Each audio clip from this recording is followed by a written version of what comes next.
Nggak ada kita belajar teori naik sepeda, langsung naik aja, kayu-kayu jatuh, naik lagi, jatuh kayu.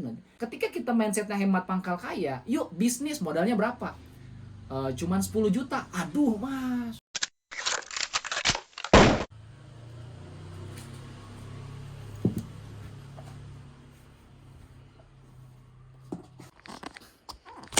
Oke, thank you ya. Ini pertama MC-nya semangat banget ya, Mas Riza sama Mbak Dinda nih. Ini antusias sampai bikin saya kedinginan kepanasan tadi nih ya.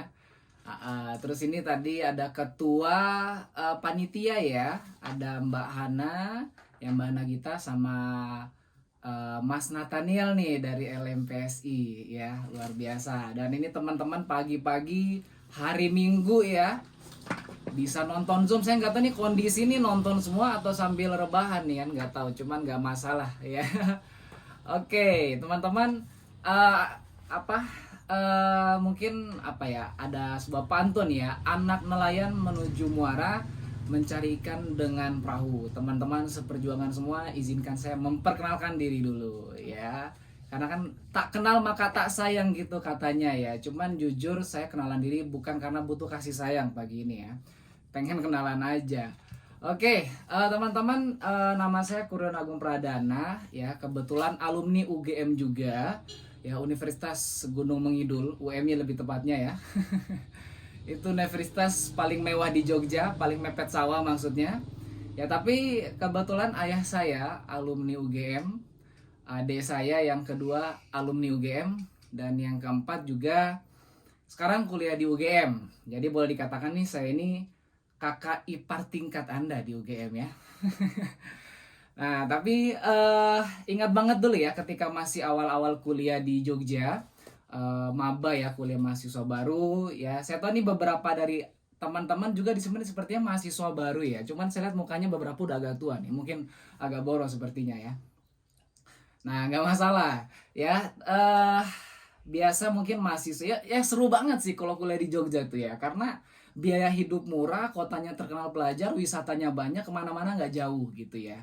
Nah, jadi banyak yang teman-teman memilih organisasi, kepanitiaan, terus ada juga yang lebih produktif ya, jalan-jalan, nongkrong dan pacaran ya. Nah, ya, tapi intinya sih saya seru gitu kalau seperti itu, karena kuliah itu jangan monoton gitu ya, jangan kupu-kupu lah, kuliah pulang. Kalau bisa ya apa kura-kura gitu, kuliah rapat terus. Kalau kita sih sama teman-teman kuliah terbang ya, kuliah dagang sambil antar barang gitu. Nah, jadi terbantu pilihannya masing-masing aja di Jogja. Cuman kalau bisa sih, karena kan kuliah itu bukan cuman tentang knowledge, pengetahuan. Kalau apalagi zaman sekarang gitu ya. Kalau zaman dulu iya tahun 80-an ya, tahun lagu Sarjana Mudanya Iwan Fals, ya satu-satunya sumber pengetahuan adalah di universitas. Tapi sekarang kan sumber pengetahuan bisa dari YouTube dan Google. Bahkan saya ingat-ingat ya, dulu saya kuliah itu kayaknya kalau saya googling semuanya dapat deh ilmunya. Tapi yang terpenting dari kuliah itu kan experience-nya. Jadi saya sangat hargai teman-teman yang hadir pagi hari ini, hari Minggu sempetin waktu buat hadir seminar ya. Ya, tapi itu yang saya yang tapi lebih seru memang kalau bisa offline nih ya, kita bisa ketemu langsung. Cuman apalah daya ya, kita online dulu aja. Semoga next time mungkin siapa tahu kita bisa ketemuan secara langsung nih. Nah, teman-teman juga, saya juga dulu sempat menikmati masa kuliah ya, tapi nggak lama menikmatinya karena saya merantau dari tanah Sulawesi ke Yogyakarta dengan kiriman yang cukup pas-pasan gitu ya. Nah, kalau ada orang yang bilang tuh, wah akhir bulan lagi susah makan gitu, kebetulan saya dari awal bulan susah makan ya teman-teman ya, karena kirimannya pas-pasan. Dan saya pengen minta kiriman lebih ya, saya punya 4 adik di rumah ya, pilihannya saya bisa makan enak atau adik saya nggak makan. Jadi ya udah pasrah. Di situ saya mencari sebuah jalan keluar, apa ya? Insting anak rantaunya itu bergerak gitu.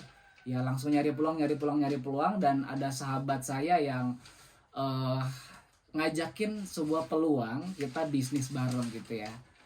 Sepertinya kelihatannya sederhana, kita pengen bisnis sambil kuliah aja, dan alhamdulillah setelah 8 bulan kita jalankan, itu sangat kelihatan hasilnya ya, dan akhirnya bisnisnya nggak jalan kemana-mana. Tapi ya alhamdulillah sampai sekarang gitu ya. Nah, teman-teman semuanya, ini kita, oh ini saya share screen bisa ya, oke. Ya, ini saya pengen kenalan dulu. Ya, mungkin ada yang belum kenal ya. Saya biasa dipanggil Awan atau ya Kurniawan. Jadi saya tuh punya banyak panggilan. Kalau waktu di sekolah saya dipanggil Kurniawan, di rumah saya dipanggil Agung, di kampus saya dipanggil Pradana. Nah, kenapa dipanggilnya Awan sekarang? Karena lebih gampang diingat. Jadi kalau teman-teman ketemu saya dan lupa namanya, tinggal bilang Mas Awan. Nah, tinggal lihat atas saja. Ya, alhamdulillah saya sudah hampir 11 tahun bangun usaha, dan boleh dikatakan saya mulai kuliah di Jogja itu tepat 1 minggu sebelum ospek. Ya, jadi ospek tuh minggu depan, 1 minggu sebelum ospek saya udah bisnis gitu ya. Nah, jadi ketika mungkin teman-teman di sini banyak yang sibuk tugas, saya sibuk cari pelanggan waktu itu ya. Nah, alhamdulillah ya. Nah, ini saat ini saya sudah punya bisnis, alhamdulillah hampir yang terdaftar ya kalau nggak salah ada 19.000 distributor dan reseller, sudah ada hampir di 20 kota, dan ya sudah bicara hampir di 20 kota lebih di Indonesia juga. Dan senang ya, pagi ini saya merasa bangga banget bisa diundang ngisi di UGM ya, karena dari dulu saya pengen daftar UGM ditolak terus, tapi nggak masalah ya. Kalau saya kuliah di UGM mungkin saya nggak jadi bisnis ya. Nah, kita punya jalannya masing-masing gitu ya. Nah, di sini saya pengen sharing aja sama teman-teman, bukan berniat untuk menggurui gitu ya, karena saya pribadi juga masih belajar ya. Dan kalau ada yang teman-teman lihat, oh mas IG-nya bagus, nggak, itu cuman sharing pengalaman aja ya, dan itu sangat subjektif gitu, bisa jadi ini nggak benar juga. Nah, cuman kemarin dihubungin sama teman-teman dari UGM, dari LMPSI ya, Mas bisa ngisi nggak gitu. Ya udah, nggak masalah, kita berbagi aja gitu. Cuman untuk 30 menit ke depan, ya insya Allah ya, 30 menit ke depan, atau mungkin tinggal 20 menit, lupa saya, nggak masalah. Ya nanti bakal saya sharing sedikit.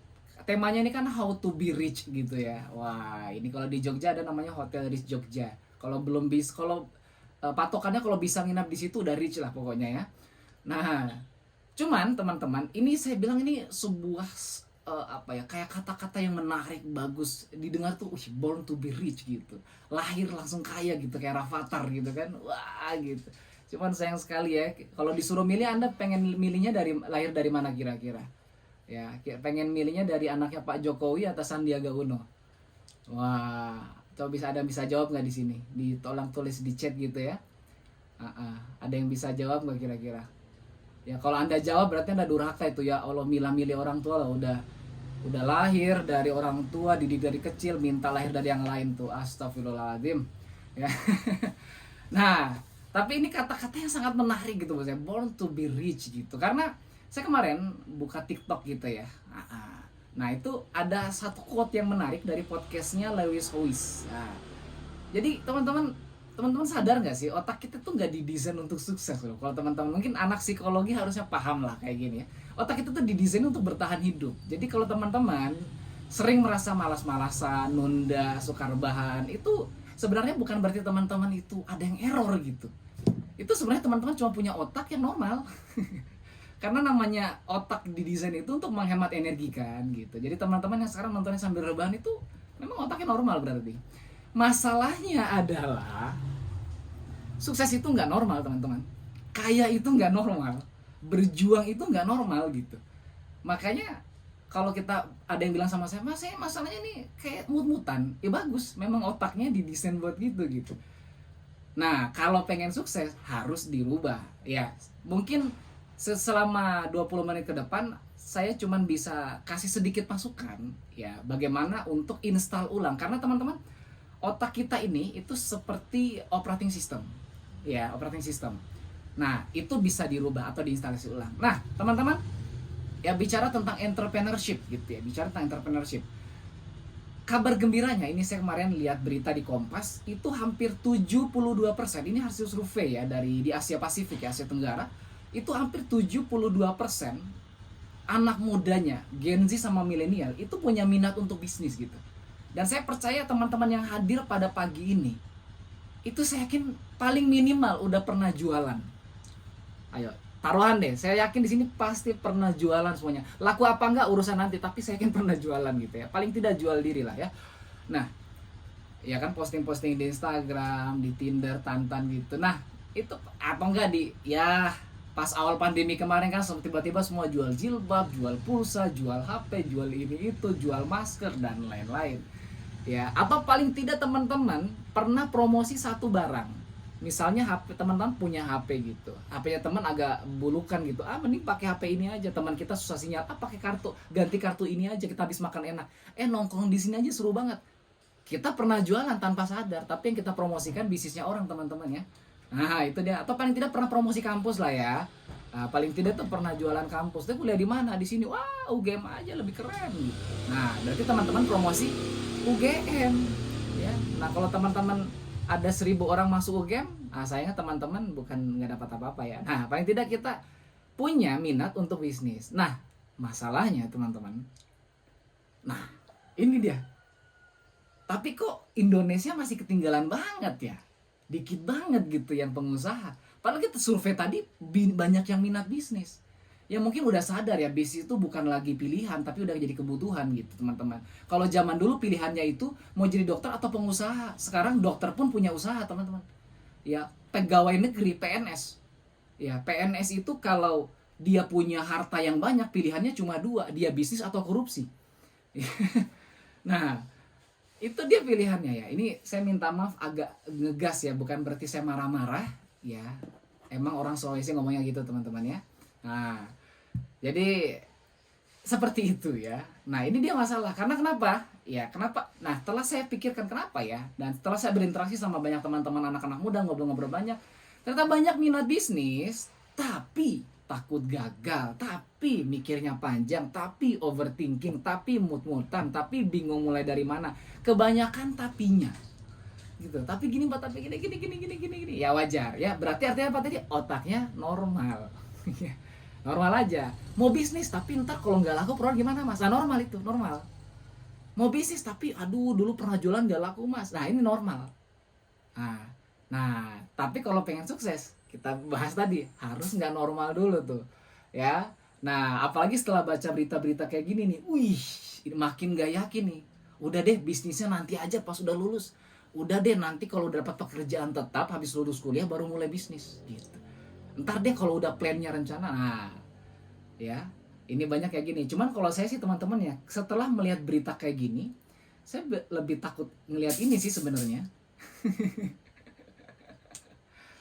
Ya maksudnya apa nih teman-teman? Teman-teman mau ada yang bilang, Mas saya pengen cari kerja aja lah daripada mulai usaha gitu. Ya kita bekerja juga ada resikonya gitu teman-teman. Cuman entah kenapa kemarin adik saya daftar CPNS, keterima 2 orang di BNPB Jakarta. Yang daftar berapa teman-teman? 5.000 orang. Ya saya senang adik saya keterima, tapi artinya di saat yang sama ada 4.998 pasang orang tua yang anaknya nggak jelas kerja di mana. Nah ya resikonya seperti itu. Ya namanya dunia kerja bunuh-bunuhan teman-teman. Soulmate bestie sekalipun kalau cuma satu lowongan ya nggak mungkin dikasih ke temannya kan. Nah itu dia dunia kerja. Nah jadi dunia bisnis juga sama-sama punya resiko. Nah tapi kenapa sedikit lebih menakutkan? Nah karena biasanya teman-teman, ini dia masalahnya adalah di mental setnya. Ini kalau saya lihat di apa ya, di ada mungkin bagi teman-teman apa sih Mas mental set gitu ya. Mental set itu sering ditujukan ya. Ini teman-teman kalau bisa bahasa Inggris pasti artinya, intinya mental set itu biasanya itu mengacu kepada cara otak mencari sebuah solusi yang lebih familiar untuk menyelesaikan masalah. Ya. Jadi misalnya kalau kita nih ke rumah makan, kita selalu mikirnya langsung ada yang bayar langsung, ada yang makan langsung. Tergantung kita pernahnya biasanya kayak gimana. Gitu ya. Ketika orang Indonesia ke negara Eropa, pasti sering ketilang karena biasanya naik mobil selalu di kiri jalan dan di Eropa di kanan jalan gitu. Atau mungkin teman-teman pernah ke Indomaret terus digedor-gedor pintunya kok nggak kebuka, ternyata tulisannya adalah tarik, jangan didorong. Tapi karena kenapa kita terbiasa dengan hal-hal familiar untuk menyelesaikan masalah ya, dan mengabaikan hal-hal yang lain gitu ya. Mental set juga jadi biasanya intinya itu kita pengen menyelesaikan satu masalah berdasarkan problem yang kita hadapi di masa lalu. Ya, ini tidak semuanya jelek, teman-teman ya. Ini seringkali baik karena kan manusia selalu belajar, tapi seringkali ini juga membunuh. Ya, seringkali juga ini jadi masalah gitu. Ya, kalau ini tapi bagi Mas, ini maksudnya apa tuh ini mental set ini? Kalau kita artikan dalam bahasa lokalnya adalah tuman, teman-teman. Iya, kebiasaan gitu maksudnya. Loh, kan kita punya kayak teman-teman ini, teman-teman yang mungkin lagi pacaran gitu kan, lagi kasmaran. Kita sebagai temannya ngelihat nih cowoknya nih keras banget, KDRT, suka keras, tapi kita bilang kamu tuh putus aja gitu. Tapi katanya dia teman kita tuh udah terlanjur sayang nih. Lah, ini kan itu tuman namanya, teman-teman. Tapi artinya apa? Dia apa ya, dia nggak belajar gitu ya. Nah jadi banyak ini kalau dalam hal-hal keseharian sehari-hari mungkin nggak terlalu ngerti ya. Kita biasa makan pakai tangan kanan, kita terbiasa misalnya makan dulu baru bayar, kita terbiasa ya kayak teman-teman saya terbiasa dengan ujian itu waktu saya kuliah ya. Waktu saya kuliah, teman-teman saya terbiasa dengan ujian yang bentuknya itu pilihan ganda. Masalahnya di UMY waktu saya kuliah di jurusan Pendidikan Agama Islam itu udah nggak ada UTS UAS, yang ada adalah UK 1, 2, 3, 4 karena sistemnya udah KBK. Jadi presentasi itu dinilai UK, makalah dinilai UK, gak harus ujian soal dan jawaban. Nah masalahnya bagi teman-teman yang tidak berani presentasi, ini adalah ujian terberat gitu, karena terbiasanya menghafal. Ya kalau saya lebih senang karena tinggal ngomong doang gitu ya. Nah jadi ini adalah sebuah masalah, apalagi dalam bisnis, teman-teman. Ya, kenapa ini bisa jadi masalah besar, teman-teman ya? Karena ini dia. Coba nih. Ya. Nah, karena mental set kita ini seperti operating system. Ya, jadi kita enggak, jadi gini. Kalau teman-teman buka HP, terus biasanya ada error-error. Pasti muncul notifikasi. Jadi HP kita tuh bergerak berdasarkan OS-nya. Nah, mental set itu adalah operating system di otak kita gitu. Jadi ketika dia ketemu satu masalah, ya dia langsung muncul, auto muncul tuh solusinya kepada kita. Ya. Ketika teman-teman saya suruh nih, coba teman-teman habis ini pulang kampung semua yuk. Ada langsung kepikiran, oh pesan mobil di mana ya?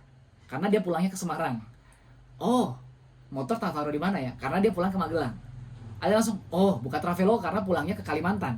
Nah, inilah namanya mental set, menyelesaikan masalah. Kayak kemarin saya itu pulang ke daerah saya pulang ke daerah Imogiri, ngantar mentor saya pulang ke rumahnya. Saya ngelewat muter Jogja bagian barat. Ya ring road, arah-arah ring road barat atau Janti sana. Terus mentor saya bilang, kan lebih cepat lewat tengah aja pak. Oh iya juga ya, saya bilang ya. Sorry pak, kebiasaan lewat sini soalnya. Nah itu mental set ya. Nah teman-teman semuanya, ini menurut seorang profesor Marsi Dekaro, mental set terbentuk. Kok bisa ada mental set nih? Karena mental set ini terbentuk dari pengalaman kita di masa lalu dan kebiasaan habit kita. Jadi artinya gini, artinya apa yang Anda tahu sekarang atau pernah lakukan di masa lalu itu punya pengaruh dengan tindakan Anda saat ini. Ya, seringkali ini bisa membantu, seringkali juga tidak. Dalam keluarga, hubungan pertemanan seringkali masalah muncul. Kenapa? Karena masalah mental set tadi. Ya. Nah, dalam bisnis ini sangat penting sekali. Saya udah ketemu sama orang-orang yang income-nya ratusan juta sebulan. Saya pernah ketemu orang yang income-nya bahkan miliaran sebulan. Dan itu teman-teman, saya bilang, saya punya mentor namanya, saya sembunyikan karena beliau tidak pengen dipublish namanya. Ya, nggak punya media sosial juga. Pokoknya income-nya beliau saya pernah lihat itu pokoknya berapa miliar sebulan lah gitu. Ada orangnya ya. Salah satu pemasar terkaya di Indonesia. Dia bilang, beliau itu otaknya udah rusak katanya. Kok bisa pak? Otaknya rusak karena dia udah nggak bisa negatif. Kebayang ya, kita udah nggak bisa negatif gitu. Jadi kalau ngobrol sama orang tuh bawaannya positif aja. Dan saya pernah ketemu ngobrol sama beliau langsung. Ini adalah orang paling positif yang pernah saya temuin. Kita tuh kalau ngeliat sesuatu selalu bicaranya tuh kayak, kok gitu ya? Harusnya jadi kayak sensi, sering menghakimi, sering negative thinking. Ini nggak ada sama sekali gitu. Ya bawaannya optimis, semangat, antusias. Ya kalau teman-teman bilang, ini orang-orang yang perwujudan dari ya apa ya, kalau bilang positive thinkingnya ini orangnya gitu. Nah itu adalah mental set ya saya bilang ya. Nah kita kan pengen kayak gitu, cuman sekarang belum. Kenapa? Ya karena sayang sekali teman-teman, dari SD, SMP, SMA kita nggak pernah diajarin. Ya nggak pernah diajarin. Ya bahkan ini Yusuf Kala bilang jadi pengusaha nggak perlu sekolah tinggi-tinggi katanya gitu. Ini mungkin agak kontroversial, cuman kita ambil hikmahnya aja ya. Kita ambil hikmahnya aja. Artinya apa? Bukan berarti kuliah atau sekolah tidak penting, Ya, sangat penting sekali apalagi buat teman-teman di daerah di Indonesia ya. Ada saya pernah lihat banyak pengusaha-pengusaha di barat yang bilang ngapain sekolah nggak penting. Bahkan beberapa teman saya ada yang bilang kayak gitu juga. Cuman ketika saya pulang ke Sulawesi, saya lihat teman-teman kampung saya kayaknya masih butuh deh sekolah ini anak-anak ini gitu ya. Nah, jadi ini sangat penting. Tapi ini kita harus sadar bahwa mental menjadi pengusaha, skill menjadi pengusaha. Gini, manajemen keuangan aja kita nggak diajarin teman-teman selama sekolah. Gini loh, saya yakin di sini ada teman-teman yang belum ngerti bahwa motor harus dibayarin pajak. Oh, harus bayar pajak mas ya? Itu saya alamin juga ada teman-teman sampai saya baru sadar ketika ditilang. Mas, ini harus dibayar pajaknya. Oh, harus bayar pajak ya Pak motor Pak ya? Harus mas ya. Allah, ternyata tiap tahun harus bayar pajak gitu ya. Bahkan cara bayar pajak aja saya kemarin keteteran banget, laporan keuangan dan lain itu nggak ngerti ya. Contoh kayak dulu kita sering dinasehatkan bahwa hemat pangkal kaya. Jujur teman-teman, saya orang paling hemat di antara teman-teman saya, nggak kaya kaya loh, nggak bisa makan iya, cuman nggak kaya tuh saya. Nah, harusnya apa? Bukan hemat pangkal kaya, investasi dan sedekah pangkal kaya. Itu sederhana loh. Tapi hemat itu kan bawaannya mentok-mentoknya jadi kayak kikir ya. Nah, jadi harusnya dermawan pangkal kaya. Ya, karena justru saya lihat teman-teman saya, mentor-mentor saya khususnya, orang-orang paling kaya itu nggak ada yang hemat, teman-teman. Sederhana iya, tapi nggak hemat-hemat banget. Dia beli properti miliaran. Ya, sepatunya sih udah belinya di Bata gitu ya. Nggak ada yang bermerek. Tapi ketika dia keluarkan sesuatu untuk bisnis, nah ketika kita mindsetnya hemat pangkal kaya, yuk bisnis modalnya berapa? Cuman 10 juta, aduh mas, mahal banget. Karena mindsetnya hemat pangkal kaya gitu. Ayo beli buku bisnis nih, murah banget nih, bestseller bukunya buat belajar ekonomi, finansial, berapa harganya? 100.000, aduh kok mahal banget 100.000. Yuk nonton KKN Desa Penari ini, berdua 100.000, wah ayo. Nah, karena mindsetnya hemat pangkal kaya gitu ya. Ini bukan kita menyalahkan sistem pendidikan di Indonesia, karena memang sistem pendidikan ini kan membuat orang menjadi terdidik, bisa berpikir ya. Ya teman-teman nggak bisa menyalahkan sistem pendidikan di Indonesia kalau teman-teman pengen jadi seorang atlet, karena memang sistemnya seperti itu. Kalau pengen jadi atlet dia belajar sendiri. Sama dengan teman-teman pengen jadi seorang pengusaha. Ya bahkan ketika teman-teman bukan jurusan bisnis, karena menurut saya ngelihat teman-teman saya ya, bahkan kalau saya kan brandnya sarjana jutawan, akademisi yang berbisnis. Nah teman saya banyak sebaliknya, DO jutawan gitu ya. Nah dia pengen membuktikan gak harus kuliah bisa jadi jutawan gitu, gak masalah, kita saingan ya. Nah jadi kalau teman-teman agak hopeless kuliahnya nggak apa-apa, ikut komunitas itu oke kok ya. Tapi kalau pengen masih lanjut kuliah, nah nggak masalah ya, lebih bagus lagi. Nah jadi teman-teman ya, kita harus mencari jalannya sendiri. Dan salah satunya pagi hari ini saya apresiasi teman-teman yang sudah hadir ya. Udah lihat paling tidak teman-teman udah satu langkah lebih maju dibanding orang-orang yang lain. Jadi teman-teman di luaran sana cuma minat bisnis tapi mikir doang gitu, cuman wacana tanpa ada rencana. Ya paling tidak teman sudah hadir, saya nggak tahu niatnya hadir ini pengen bener-bener belajar atau sekedar nyari sertifikat, ya. Tapi nggak masalah ya, yang penting udah hadir, udah nonton nih ya. Oke teman-teman ya, mental set the business. Jadi kesimpulan, mental set seorang pebisnis yang sukses ya, karena zaman sekarang kan bisnis tuh gampang. Kalau zaman dulu bisnis tuh harus nyari ruko, nyari investasi, modalnya besar, utang di bank, gagal kejar-kejar debt collector. Nah zaman sekarang tuh menjadi pebisnis tuh gampang, download Bukalapak, bikin toko, jadilah teman-teman jadi pengusaha. Makanya agak aneh ketika ada teman-teman saya bilang, mas, kamu cita-citanya apa? Saya pengen jadi pengusaha mas. Ya Allah, kayak cita-cita kamu apa? Pengen kuliah kan? Ya jangan cuma kuliah dong, impiannya dong ya jadi lulusan terbaik dari UGM. Nah itu impian gitu, baru itu impian ya. Nah jadi impiannya jangan sekedar jadi seorang pebisnis ya. Cuman sayangnya memang mental set ya, ilmu-ilmu bisnis diajarin di Google, di YouTube banyak, di kampus manajemen bisnis banyak. Mungkin di psikologi saya nggak tahu ya ada pelajaran apa enggak ya. Kalau pendidikan agama Islam di UMY pelajaran kewirausahaan juga ada gitu. Mungkin karena UMY yakin mahasiswanya banyak yang bakal nganggur nanti kan, makanya diajarin wirausaha gitu ya. Nah, jadi apa ya? Tolong ini jangan di-share ya. Tadi nanti saya di kampus saya ini lagi. Nah, jadi kalau nggak tahu di UGM ya. Cuman yang saya sadari ya, mentalnya tadi tidak diajarin di kampus. Ya, karena di mana Mas berarti kita belajar mental set pengusaha nih? Iya, ikut kursus berarti, ikut training kayak gini? Enggak juga ya. Saya kasih bocoran khusus buat teman-teman yang hadir sore hari ini. Ini teman-teman cari jawaban dimanapun nggak ketemu nih. Ya, cuman pengalaman saya yang paling aktual, yang cocok buat mahasiswa Jogja yang pengen belajar untuk berbisnis adalah cuman satu. Langsung praktek teman-teman ya. Langsung jualan aja gitu ya. Karena kebanyakan yang saya lihat anak muda di Jogja itu bukannya nggak bisa bisnis, gengsi gitu loh. Bahkan ketika saya ngobrol, bro, ayo kita bisnis, jualan ini, jualan itu. Ini nggak salah, nggak masalah. Cuman masalahnya seringkali ego yang jadi masa problem gitu. Ntar mas, saya kan pengen bikin startup gitu. Tapi bilang, emang kamu pengen bikin startup apa? Belum tahu mas, cuman pengennya gitu. Karena dapatnya gengsi doang gitu. Ya kita teman-teman jujur ya, teman-teman saya bisnis yang gengsinya tinggi, hancur semua. Rata-rata rekan-rekan saya pebisnis yang berhasil, udah gengsi itu udah ibarat udah di telapak kaki gengsi itu. Bahkan hancur-hancuran deh gitu ya. Bahkan kalau mentor saya mengatakan pengusaha itu harus narsis. Iya. Bahkan ada teman saya suruh jualan. Ini saya punya beberapa tim yang saya lagi mentoring. Itu posting jualan aja di WhatsApp nggak berani. Entah kalau orang tua saya ngeliat gimana mas. Entah teman saya ngejek gimana mas. Saya bilang, ya teman kamu nggak peduli sama kamu juga gitu. Artinya kalau kamu posting jualan, kamu mikir kan, orang bilang apa sama aku, orang bilang apa sama aku ya. Percaya sama saya teman-teman, setiap orang di dunia mikir kayak gitu. Jadi nggak usah mikirin orang bilang Anda apa, karena setiap orang egois mikir dirinya sendiri. Setiap orang mikir postingan yang dia posting, bukan postingan orang. Jadi posting aja gitu ya. Ya yang nyinyir, ya sudah, berarti bukan pelanggan, tinggal diblokir kan. Nah, instalasinya di mana? Langsung praktek. Karena gini, teman-teman, bisnis atau mental set seorang pebisnis itu tidak bisa dipelajari secara teoritis. Hanya bisa dipelajari secara praktis.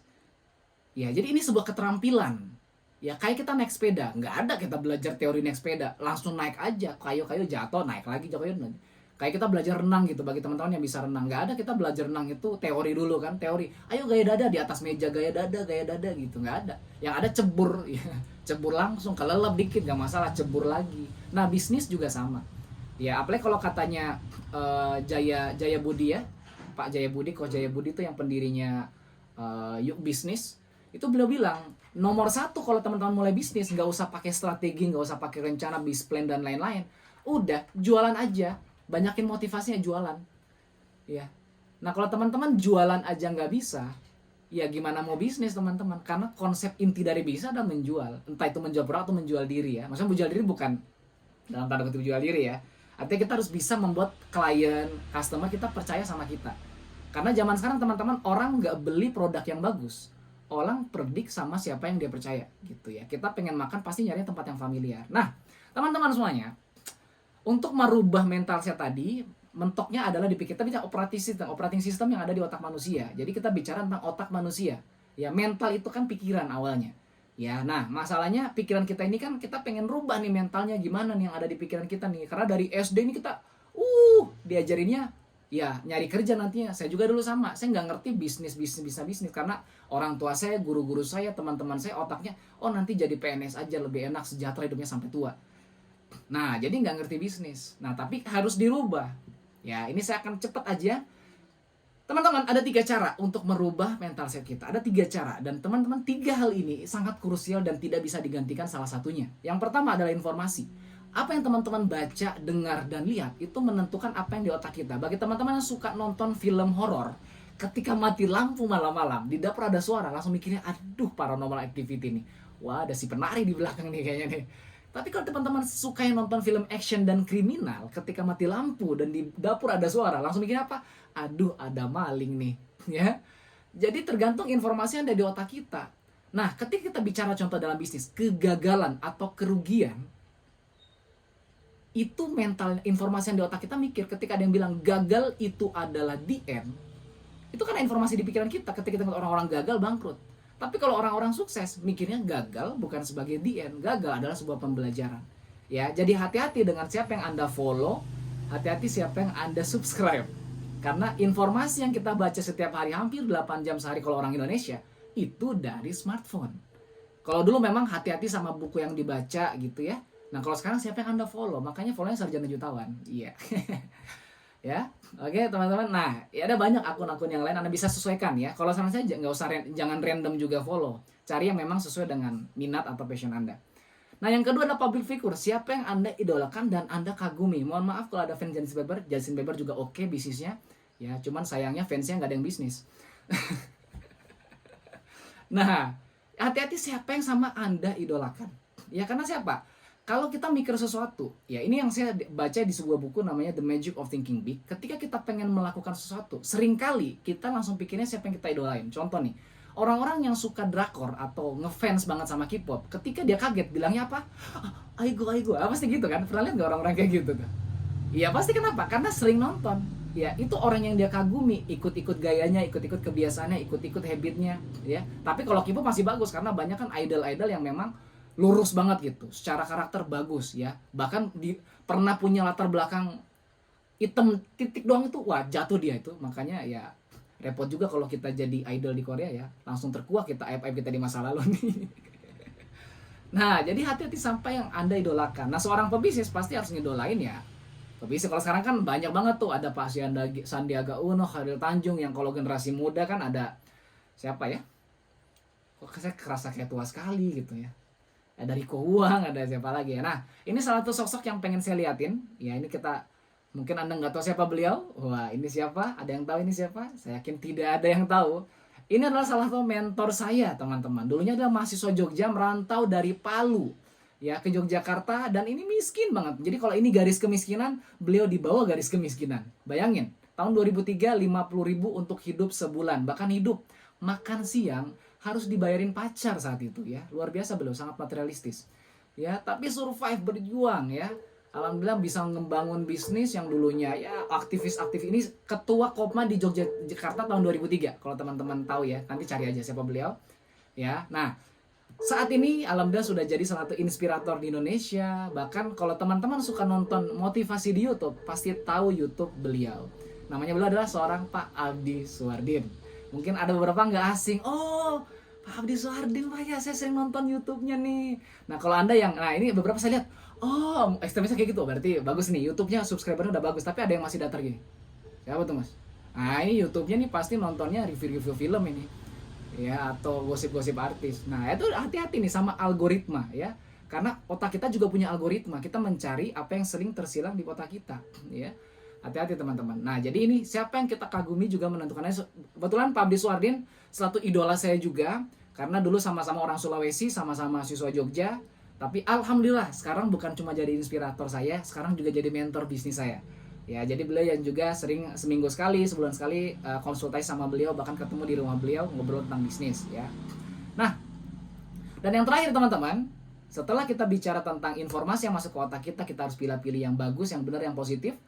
Yang kedua, kita bicara siapa yang kita idolakan, siapa yang public figure yang kita ikuti. Dan ketiga ini, lingkungan.